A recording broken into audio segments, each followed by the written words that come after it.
تشریف فرما نقیب ملت بیرسٹر اسد الدین اویسی صاحب، صدر کل ہند مجلس اتحاد المسلمین، وہ مجلس اتحاد المسلمین کے حلقہ پارلیمان حیدرآباد کے امیدوار، میرے ساتھی اراکین اسمبلی، اراکین بلدیہ، قائدین مجلس، سننے والے بزرگوں، نوجوان ساتھیوں اور گھروں میں بیٹھ کر بھی سننے والی میری عزت مآب پردہ نشین ماں اور بہنوں، الحمدللہ اللہ کا فضل کرم کہ مجلس اتحاد المسلمین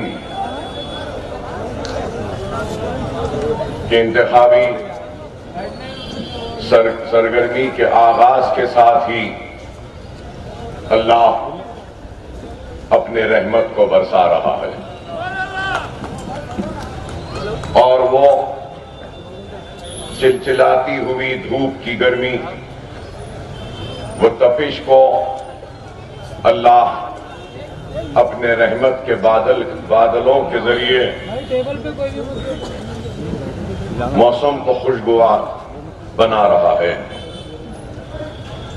اور مجلس اتحاد المسلمین کوئی تعارف کی محتاج جماعت نہیں ہے۔ مجلس اتحاد المسلمین برسا برس سے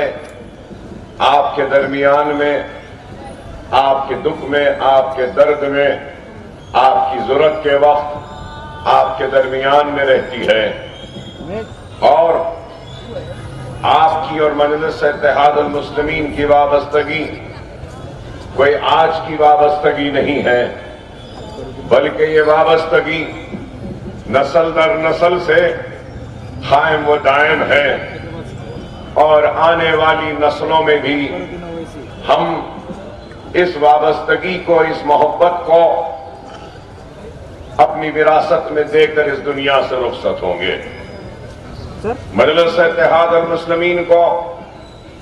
اگر آج جانا جاتا ہے، پہچانا جاتا ہے، اور مجلس اتحاد المسلمین سے لوگ جڑے ہوئے ہیں یا جڑ رہے ہیں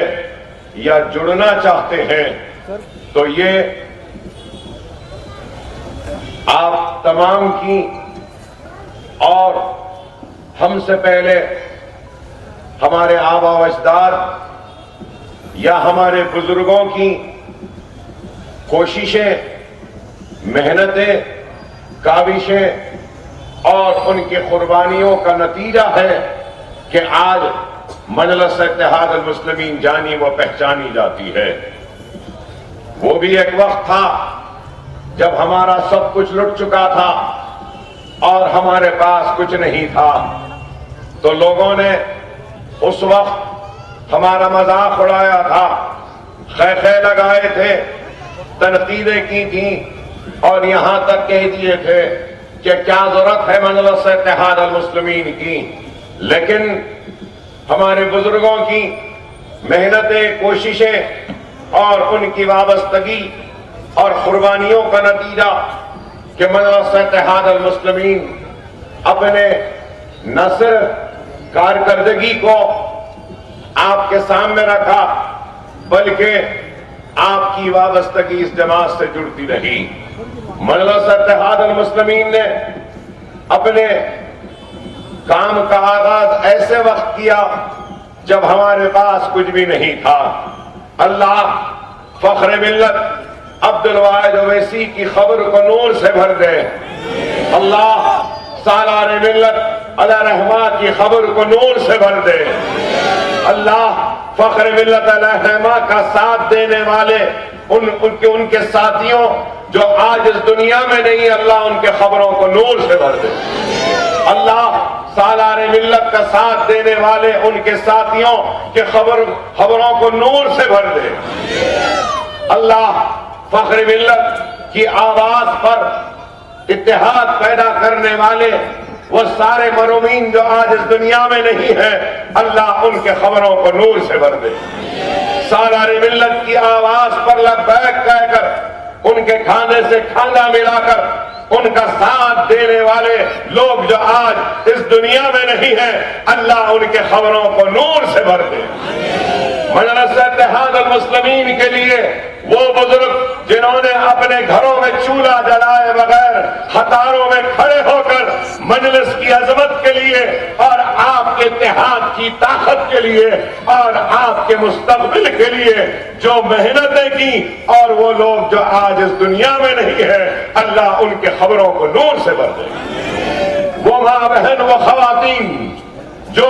اپنے گھروں میں چولہا جلائے بغیر اپنے بچوں کو بلبلاتا ہوا چھوڑ کر اپنے پیٹ کی بھوک اور حلق کی پیاس کو بجھائے بغیر ملت کی اور مجلس اتحاد المسلمین کی پرواہ کی، جو آج اس دنیا میں نہیں ہے، اللہ ان ماں بہن خواتین کی خبروں کو بھی نور سے بھر دے۔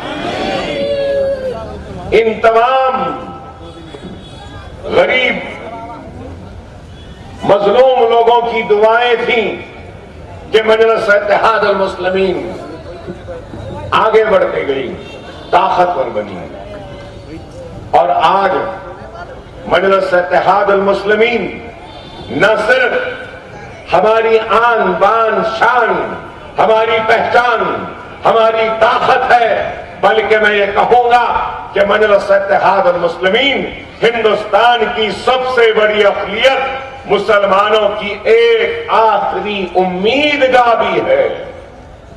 کہ ان کے امیدوں کو ہر کسی نے مایوس کیا، ان کے امید کو ہر کسی نے توڑا، ان کو خواب دکھائے اور پھر انہی لوگوں نے ان خوابوں کو چکنا چور کیا جنہوں نے ان کا خواب دکھایا تھا، اور آج وہ سارے مایوس اور مظلوم لوگوں کی اگر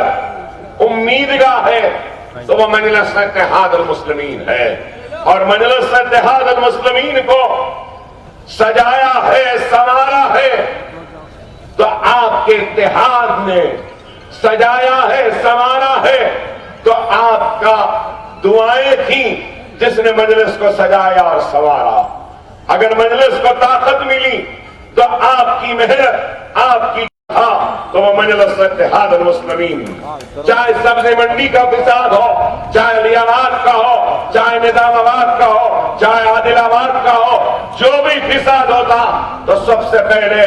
فسادات میں آپ کے درمیان میں رہنے والی طاقت کا نام مجلس اتحاد المسلمین ہے، اور ہماری جماعت کی طاقت، ہمارے اتحاد کی طاقت اور ہمارے قربانیوں کا نتیجہ کہ آج شہر حیدرآباد فسادات سے محفوظ ہے، فسادات نہیں ہو رہے ہیں، کیونکہ ہمارا اتحاد مضبوط ہے اور ہماری جماعت طاقتور ہے۔ ہمارے نوجوانوں کے بازوؤں میں نہ صرف طاقت ہے بلکہ ان کے دلوں میں ہمت ہے، اس لیے آج ہماری آبادیاں محفوظ ہیں، ہماری جماعت ہے، اس لیے آج ہم محفوظ ہیں۔ لیکن آج اگر ہم اپنے آپ کو ہندوستان کے دوسرے شہروں میں رہنے بسنے والے اپنے بھائیوں سے اگر ہم اپنے آپ کا تقابل کر لیں گے تو ہم کو دکھائی دے گا کہ ہم کس اطمینان سے، کس عزت سے، کس وقار سے، کس شان سے زندگی گزارتے ہیں شہر حیدرآباد میں۔ تو یہ کیوں ہے؟ اس لیے کہ آپ کا اتحاد ہے اور ہماری اتحاد سے بنی جماعت ہے اور ہماری قیادت ہے۔ آج جہاں پر بھی ہم نظر ڈالتے ہیں تو ہماری قیادت نہیں۔ آج آپ بتائیے کہ ایک وقت تھا کہ کرناٹک سے 2 اراکین پارلیمنٹ ہمارے جاتے تھے، لیکن آج کہاں ہے بتائیے؟ راجستھان میں کیا ہماری آواز ہے؟ کیا ہمارا رکن ایوان پارلیمنٹ میں جا رہا ہے؟ ارے آج المیہ یہ ہے کہ ہماری نمائندگی گھٹتے جا رہی ہے، اور جب تک ایوانوں میں ہماری نمائندگی نہیں ہوگی تو ہم کیسے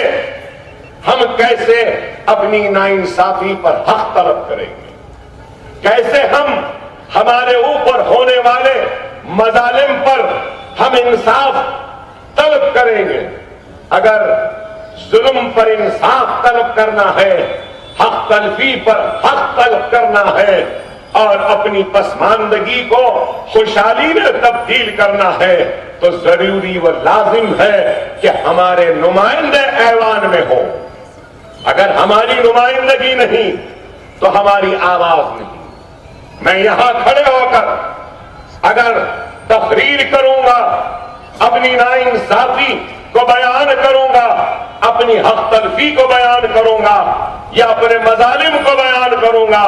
تو میری آواز یہاں سے تھوڑی دور تک جائے گی اور اس کے بعد میری آواز دم توڑ دے گی۔ لیکن وہ آواز ایوانوں میں پہنچ کر ایوان میں گونجتی ہے تو وہ آواز ہندوستان کے کونے کونے تک جاتی ہے، اور وقت کے حکمران کو مجبور کرتی ہے کہ سنو ہماری آواز کو، سنو ہماری فریاد کو، سنو ہماری ناانصافی پر۔